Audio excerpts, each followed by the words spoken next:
You're listening to GOAZCATS.com today, a podcast all about your Arizona Wildcats. Featuring the latest news and analysis from the staff at GOAZCATS.com. Plus, interviews with players, coaches, and expert guests from across the Rivals.com network. Now, straight from the old Pueblo, Tucson, Arizona, here's the host of GOAZCATS.com today, Matt Moreno. Welcome back once again, everybody, to the GOAZCATS.com today podcast. We are back for another new week. Through the bye week, through all that time off, Arizona finally was able to get back on the field Saturday night. An interesting game, UCLA coming off their big win over Washington State. Arizona coming off its win over Texas Tech a couple weeks before that. So it was kind of a collision course for both teams, and it played out that way in a lot of ways. But there was a lot of different X factors going on. Obviously, the big news of the week was Arizona quarterback Khalil Tate and starting running back J.J. Taylor not being available to the Wildcats in that game. And then Dorian Thompson-Robinson, UCLA's quarterback, goes down during the game. So a lot of injuries all over the place. Came down to, a freshman quarterback for Arizona making some plays. Arizona's defense coming through in a big way, and Arizona gets the 20-17 win. There's obviously a lot to get to this week, so I want to kind of jump right into it. Starting with Grant Gunnell, obviously the freshman quarterback from Houston, only making his second appearance. He played his first game against Northern Arizona, threw a few touchdowns, looked pretty good. We weren't sure when the next time was that we were going to be able to see him. Ends up being the UCLA game. He had some time to prep. He kind of had an idea. Kevin Sumlin said Monday that, he had a good idea that he was going to be starting the game, so he had a lot of time to prepare and get ready. But, it's a different challenge when you get in there and, you are the guy. You're the guy that's everyone's looking toward. You're not, just someone coming into, trying to do his best. You're in there to win a game and win an important game for Arizona to open up conference play. He does pretty good. I mean, obviously, Grant Gunnell, he had some mistakes. It took him a little while, I think, to find his rhythm to get going a little bit more, but he finishes the game with over 350 yards passing, throws the ball 44 times, which I think is something that you should get used to if you're an Arizona fan and you want to know what Grant Gunnell is going to be about and how the offense is going to run when he's taking the snaps. There's going to be a lot of passes, even with all the running backs they have, all the depth they have at that position. They're going to throw the ball around a lot, and you saw that. I thought you saw a glimpse of what they're going to be doing once he takes over full time. A lot of short passes, a lot of passes made behind the line of scrimmage that he kind of lets the receivers go and do their work. But, he finishes the game with a win, and that's the most important thing. And for Arizona, it was a chance to see him some more, see him go up against a good secondary. They haven't really played up to their potential yet, but there's a lot of talent on that back end for UCLA, and it gave him an opportunity to kind of see what he could do against players like that, and I thought he did pretty well. I think the biggest thing, and Kevin Sumlin talked about this a lot, Monday and after Saturday's game, not turning the ball over. I think that's so huge for a freshman quarterback, for any quarterback, but especially a young player, to not turn the ball over, and he hasn't turned the ball over yet in his time at quarterback, and that's something that he can build on, and that's something that gives us a little bit of a glimpse into who he's going to be as a quarterback as his career moves on. And I think for Arizona, it's a good sign that he's holding on to the ball. He's not throwing interceptions. He's not fumbling it. It gives the coaching staff some confidence that they can continue to go to him. Obviously, the debate is going to be coming up where what do you do with him, and we'll get to that in a few minutes. But for right now, it's been about as good as you could expect, and that's essentially what Kevin Sumlin has said. Every time Grant Gunnell has played, he's kind of said it's hard to argue with the results. He throws 3 touchdowns in that first game against NAU. Saturday night, they get the win. He doesn't turn the ball over. He only throws 1 touchdown pass, but he accounts for 350 passing yards. They're able to throw it 44 times, and he does a pretty good job at managing the game and playing within the game plan. I think that's going to be a key for him, and I think that's something we're learning about him as he continues to play and get on the field, is that he's going to be someone who plays within the confines of the offense, who understands this is the game plan, this is what I'm going to do, this is what I need to do, and he just goes out and executes that. And that's something that coaches are going to gravitate toward and going to really like about a quarterback, when he can do that and just go out there and execute the game plan. So for Arizona, it was a big deal to get the win against UCLA, and then when you throw into the fact that they're doing it with a freshman quarterback, obviously if there's a team that you want to have Grant Gunnell, make his first start against, it's probably UCLA. They're just not very good. Going into the game, I always thought, I think I said last week on the last podcast, that I didn't think that they were that team that showed up against Washington State. Not that they were lucky. I think there's still a lot of talent on that team, but I just didn't think that's their true. I didn't think that was their true selves. I thought you look far more at what they did through the first 3 games, 3.5 games really. I think that's more telling about who this UCLA team is. So I think it wasn't a bad game to get Grant Gunnell in there. If you're playing Washington or if you're playing USC or a team like that, maybe it's a different story and maybe you have a little bit more concern going into that game. But I think knowing what we knew about UCLA and what they were capable of and kind of what they haven't shown this season, I think it was a good game to get him in there and get him some experience, and it ends up getting a win for Arizona. Obviously, things look different with Grant Gunnell back there. They're throwing the ball a lot more. He threw the ball 44 times, which is only one away from Khalil Tate's career high for pass attempts, 45, which he did against Houston last season. And, they're going to throw the ball around when Grant Gunnell is in there. Obviously, not having J.J. Taylor impacts the running game. It takes another weapon off the field at running back and, lessens the depth that you have there. But I think even if J.J. Taylor was in there and you just had Grant Gunnell in there for Khalil Tate, I still think they would throw the ball quite a bit. I mean, it's just going to be what they do. He understands kind of the concepts of Noel Mazzoni's offense and understands the throws he needs to be making, and he's good at doing that. He's accurate in those short passes and those intermediate passes, and it kind of sets you up for some of the bigger plays like they had to Bam Smith on the wheel route that ended up going for 75 yards. Even that is not a super deep pass, and obviously he's shown he can make those throws that are a little bit further down the field. He did that in the NAU game to Thomas Reed when he had a 75-yard pass play. But I think when you look at what they're going to do with Grant Gunnell in there, it's going to be focused on passing the ball, and obviously that takes away from the running game a little bit. They didn't reach 100 yards rushing Arizona in this last game, and obviously, like I said, not having J.J. Taylor out there is going to change some things, but it'll be interesting to see how they kind of move forward now and figure things out. Obviously, that's kind of the next stage of this process. You have a big game coming up against Colorado this weekend on the road. As I mentioned, on the message boards and have been talking to people about, I think it's not a bad thing for Arizona to play Grant Gunnell. He obviously has 2 more games he can play before he has to burn his red shirt.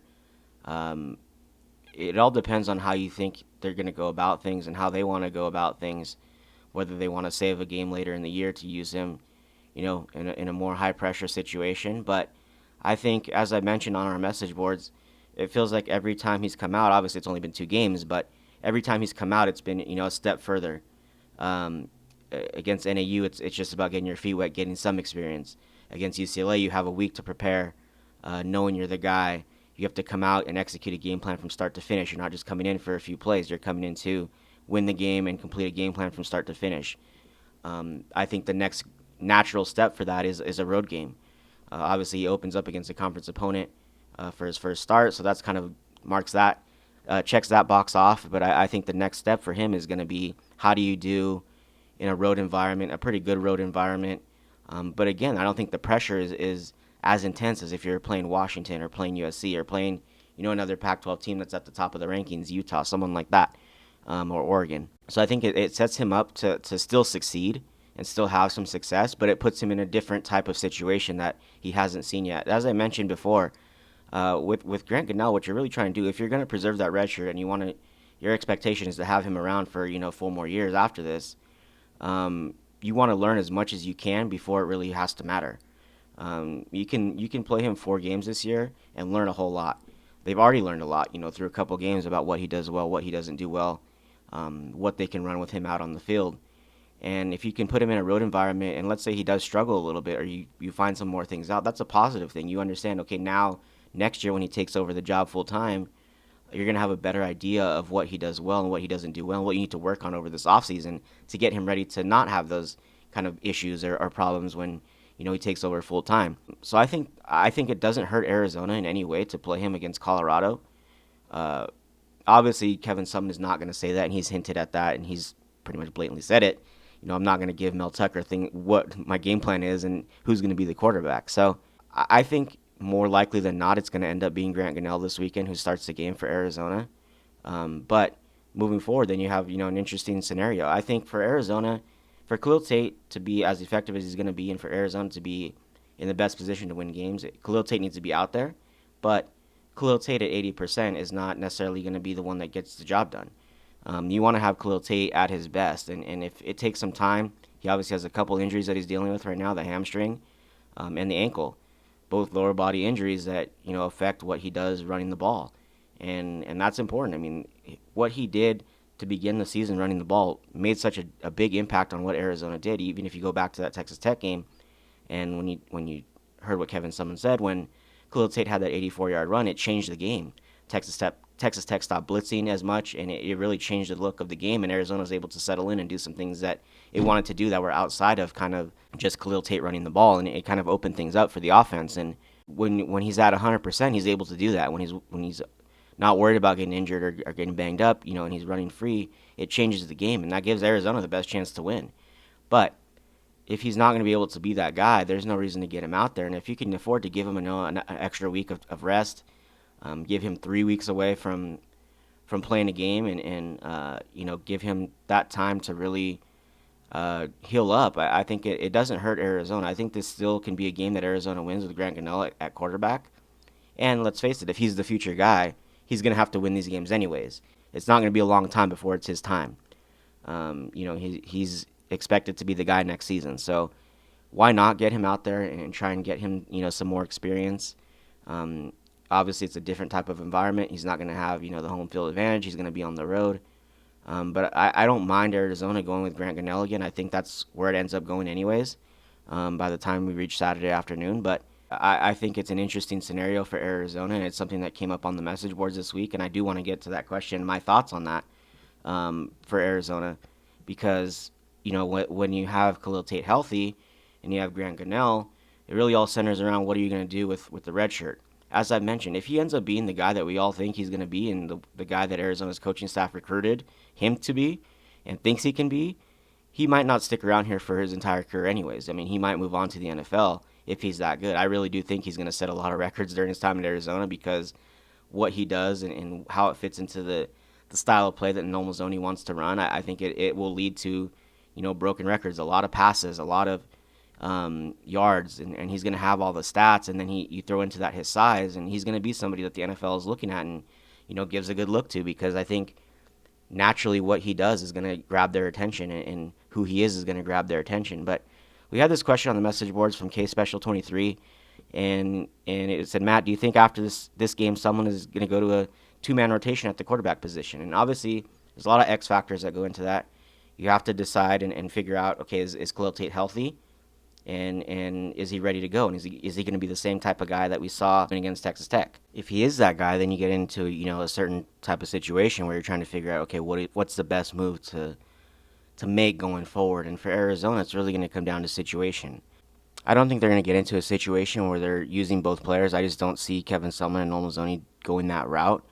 I know they've done it, obviously, in the NAU game. They played both of them and even played Rodriguez in that game, but I don't think they're going to get to a point where they're trying to make that decision of, okay, are we going to play two guys or are we going to play one? I think I would bet that they're going to just play one guy. But it is an interesting question. I think the debate is going to be, it'll go further and we'll figure it out more after this weekend's game, because if Grant Gunnell goes out there and starts this game and wins, and he's a big part of the reason Arizona wins, then you're getting into an interesting territory, because you're going to have to decide what do you want to do. And for Arizona, like I said, I think Khalil Tate gives them the best chance to win. But if he's not healthy and if he's not ready to go, then your better option is going to be Grant Gunnell, because of he's gonna have won 2 games at that point as a starter, been part of 3 wins. But it's definitely an interesting scenario. I just don't think Arizona goes that route. I don't think they end up splitting time, and just because it is so different,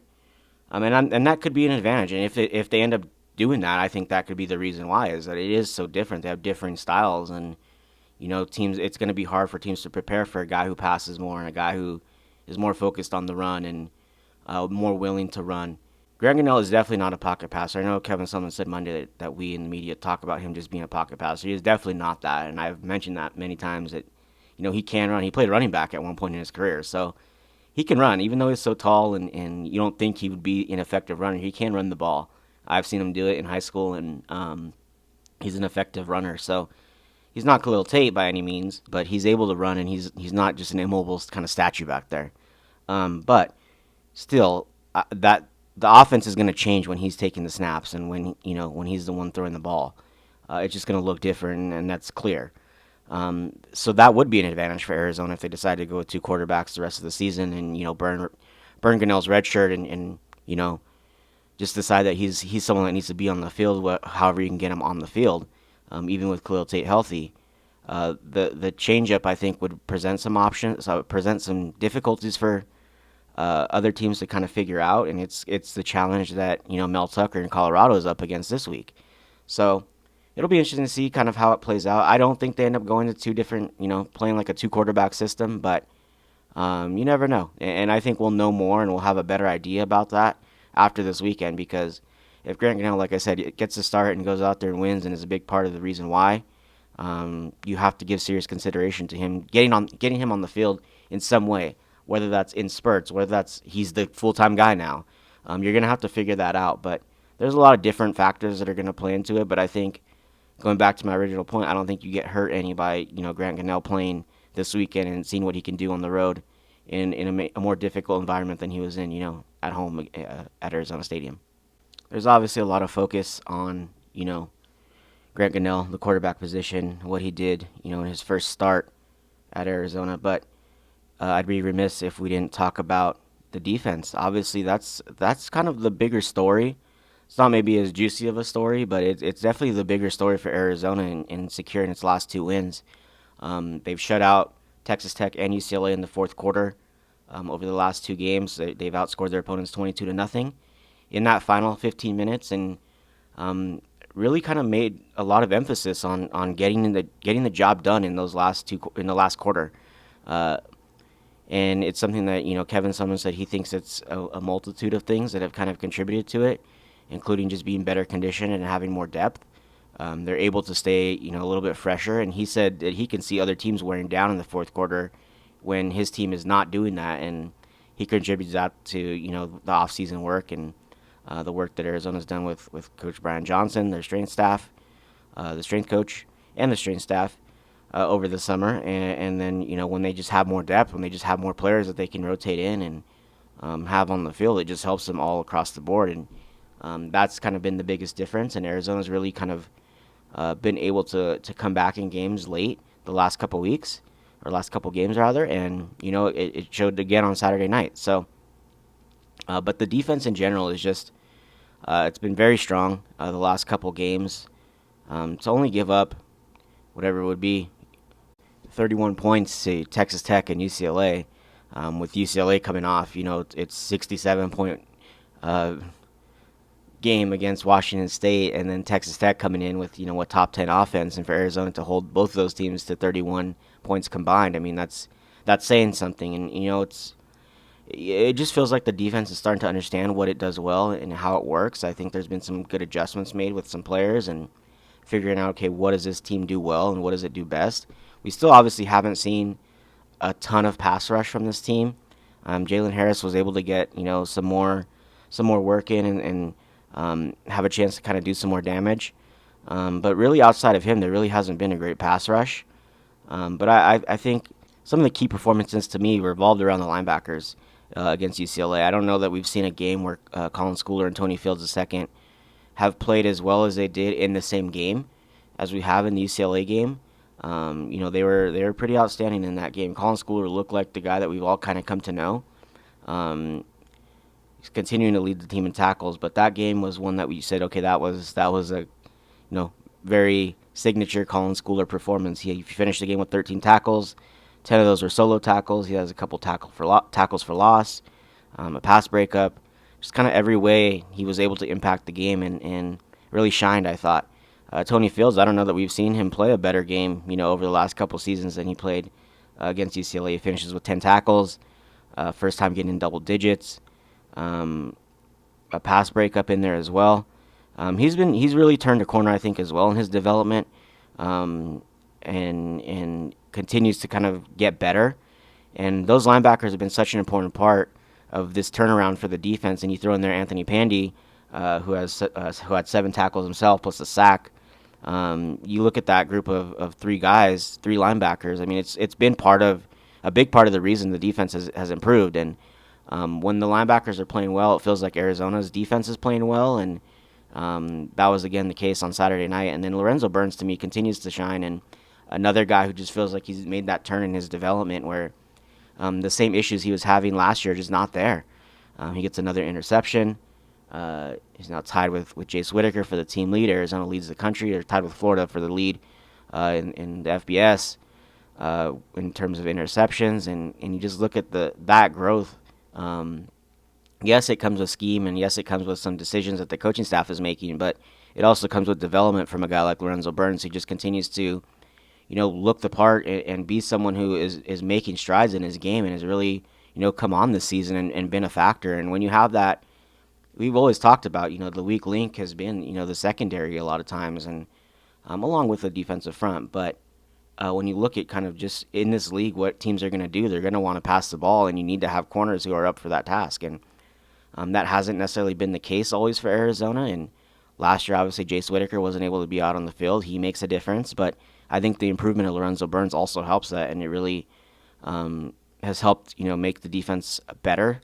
Definitely the last 2 weeks, but I think overall it just has improved things for that group. And then, the last thing to talk about is Jalen Harris. He obviously wasn't on the field late. Kevin Sumlin was asked about that on Monday, and he basically said that, when UCLA got into a hurry-up offense, they couldn't substitute like they wanted. Arizona was having trouble getting Jalen Harris on the field just because UCLA was kind of going so fast and picking up the tempo. But he needs to be in there, and I think if Arizona had a do-over, they'd probably do it differently and find a way to get him out on the field some more in that second half. But he's just someone that needs to be out there. He's been Arizona's most consistent pass rusher this season. He's been the most effective defensive lineman, and he needs to be out there. But I think he continues to need to grow as well and get better and improve, and he needs some help as well. And in Arizona, I think if there's still something that concerns you a little bit, it is that lack of pass rush. Obviously, Anthony Pandy, like I said, was able to get a sack, but Jalen Harris is the only guy that comes up with a sack in the game outside of Pandy, and you just need more production from that group along the defensive line. We'll see if that comes, but definitely, I think Jalen Harris. I know Jalen Harris needs to be out there in the important moments of a game, and obviously in a 3-point game, Arizona, it got pretty rough out there, and you need everybody that you can on the field to kind of slow UCLA down. They obviously have that field goal at the end that was missed the second time around after Kevin Sumlin decided to call a timeout. But maybe if you have Jalen Harris in the game more at the end there, you don't even get to that point. You're able to kind of get some more pressure, and maybe you can get a sack or get something, get some kind of pressure to make life difficult on a backup quarterback at that point for UCLA. So I think everyone understands that he needs to be out on the field, and Kevin Sumlin is not exempt from that. He mentioned, they were trying to do it, but just couldn't make it happen. So all that leads us to this week. Obviously, Colorado, a big game coming up this weekend on the road. One of those games that when you look at the rest of the schedule, you say Arizona needs to have this game. If you can go into the rest of the schedule, at 4-1, it makes life a lot easier, I think. And you're only a couple games away from, a couple wins away from being bowl eligible at that point and getting back to where you want to be in that regard. But it also maybe gives you some confidence that you can compete in the South. And that was something that, a few weeks ago we weren't even thinking about. It wasn't something that was even on anyone's mind, but outside of the team. But it becomes a reality, I think, at that point that you can at least start to feel better about your chances in the South, and at least feel better, even if it's not this season, just moving forward, that you have the building blocks in place to kind of build from this season and improve and maybe start competing in the South sooner than maybe you thought. So I think this is one of those games. It's one of those 50-50 games where you should, if you want to be a successful team, you win these types of games. You don't lose these games, especially when that Colorado could be without 2 of its best players. I mean, Laviska Shenault, Mustafa Johnson are game time decisions. Sounds like they're probably going to play. Mel Tucker has kind of taken the Kevin Sumlin approach and hasn't been as vocal about what's going on with him. We don't know what Chenault's injury is. Johnson has an ankle injury. But even if those guys are playing, it's still one of those games that you need to win if you're Arizona. And even if you don't have Khalil Tate or J.J. Taylor, I still think it doesn't lessen the importance of the game when you have all these injuries and all these things going on. But it'll be interesting for sure to see how Arizona comes out.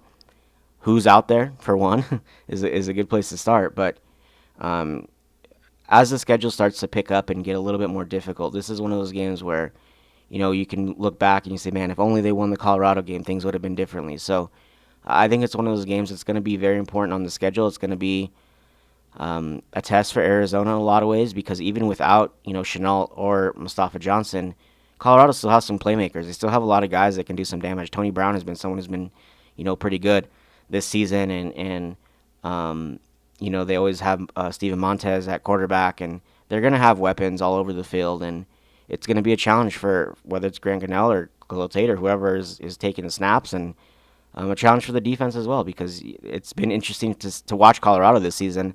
Sometimes they look great, sometimes they don't look so great. So it'll be interesting to see how it all kind of comes together, but we'll have plenty of coverage this week, so make sure to stay with us as we talk to the players, kind of do some more analysis, and start really taking a deep dive into this week's game and kind of the matchup that's on tap for Saturday afternoon.